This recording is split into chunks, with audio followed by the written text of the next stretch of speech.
Welcome to D&M Podcasts, your go-to podcast for understanding today's political landscape in a way that makes sense for younger audiences. For those who don't know, I'm Donald. And I'm Max.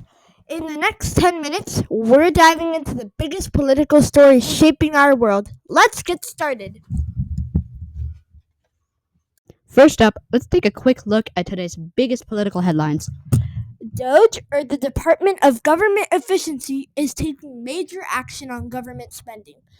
And RFK confirmation was a 52 to 48 vote in the Senate and is a huge win for the Republican Party. Global politics impact us all. Today we're looking at DOGE and its spending, or the lack of it. These stories are setting up the stage for major changes, and we'll be breaking down the most important details for you. Now, let's zoom into today's major story, DOGE and cutting off government spending. This topic is dominating headlines, so let's break it down. I think DOGE is good because it really cuts down government spending. It is a great plan for the federal government, and personally, since Elon Musk is running it, I think it's perfect. I really disagree with people saying that the DOGE is wasteful and dangerous because I just really don't think it is. I think DOGE is great because DOGE really cuts down on government spending. Like, literally, if you look at some of the numbers, you can see like upwards of like $10 million being cut from spending budgets. I think it's really great, and I'm really glad that we have the Department of Government Efficiency, aka DOGE. And, how does this affect our listeners? So, when it takes off a bunch of the government spending, for example, we have a new superhero, apparently, from DC. His name is Captain Inclusion. And, that's really weird. And he has LGBTQ powers. And also, we have Iraq Sesame Street for $20 million. And $20 million is a very large sum of money. And I'm guessing that it only took $1 million to make.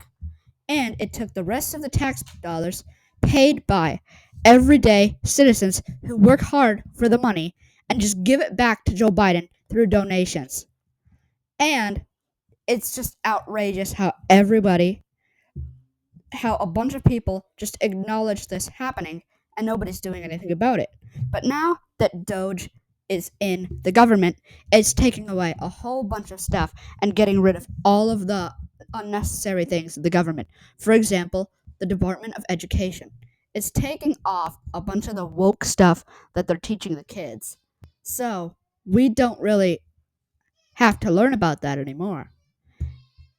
For example, if you have tampons in the bathroom, that's really stupid for the boys' bathroom because who uses that? Like, I went into my bathroom and all the tampons were gone. And we checked in the security cameras, and a bunch of the boys in 8th grade were just taking the tampons and throwing it all over the place because they thought it was funny.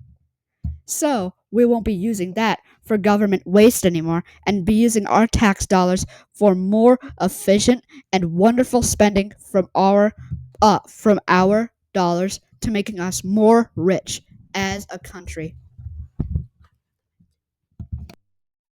To add on to what Donald is saying about Captain Inclusion, I think like it's nice that they're teaching about inclusion. Like, you can just have like a regular superhero, but teaching little kids about LGBTQ and pride stuff is so wrong. Like, I think when you're like a kid, like, you kind of like everything. Like, let's say they're like, oh, I identify as a turtle. Like, a 3-year-old could think, oh my god, that's so cool. Maybe I identify as a turtle. It's just super dumb. Like, kids don't realize it. Like, their brain isn't fully developed. It's like so wrong to teach kids about all this woke stuff because they're not even adults. Like, they can't make those decisions. Like, you should not do that. That's like not okay. And speaking on the LGBTQ kids stuff, they take the people and their kids without the parents' permission and make them switch genders. without the parent's permission. So a parent has to fear that one day they might send their daughter to school and they might come back as a boy. That's pretty outrageous, don't you think? Like, already you're thinking, is my son getting bullied? Is my daughter doing this? Is my son having good grades? Blah blah blah. But now you have to think of this, and this is like the worst part of them all.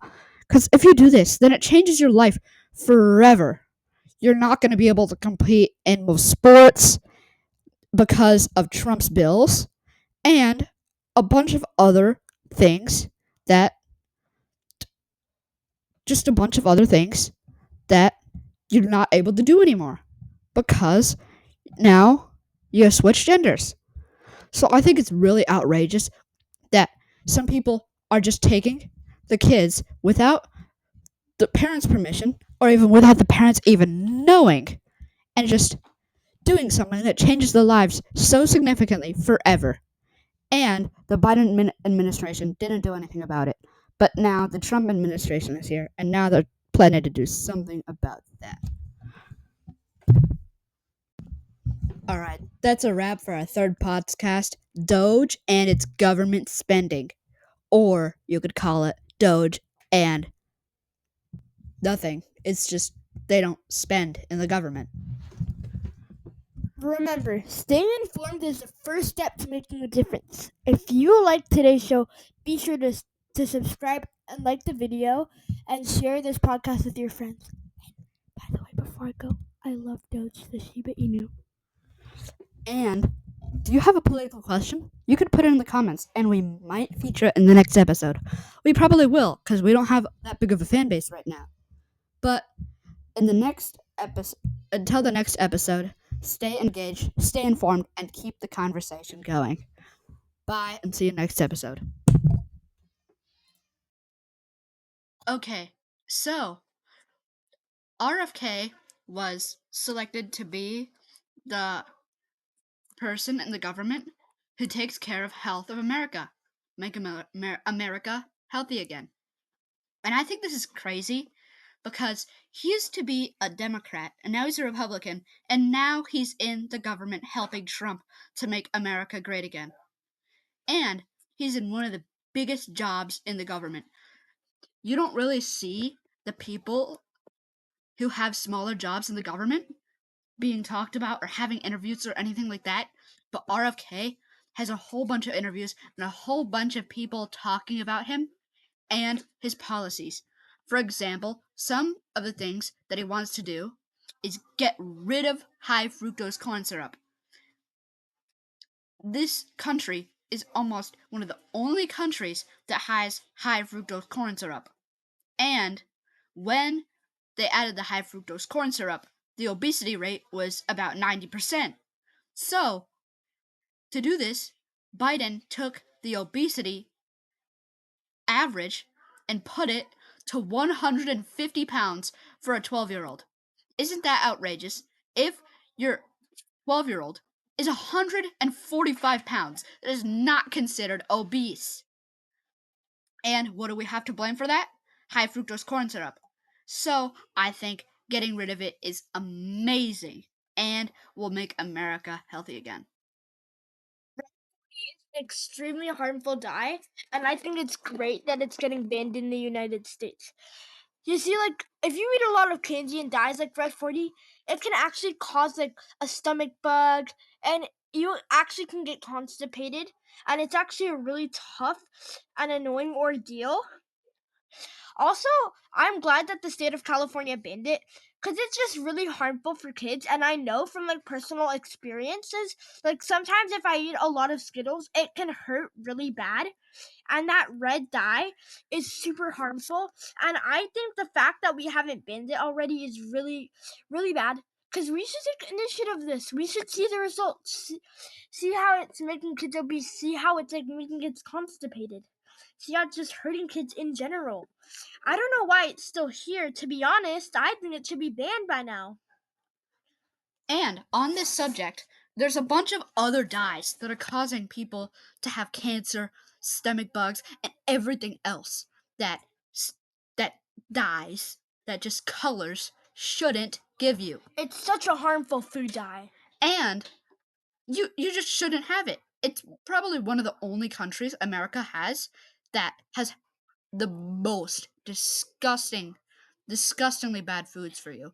So we should just ban all of the stuff that you can't read off of the ingredients thing. Yeah, I totally agree. We know a doctor, and he said when some patients had like candy in America, like their stomach would hurt really bad, but in Europe they would have no problem at all.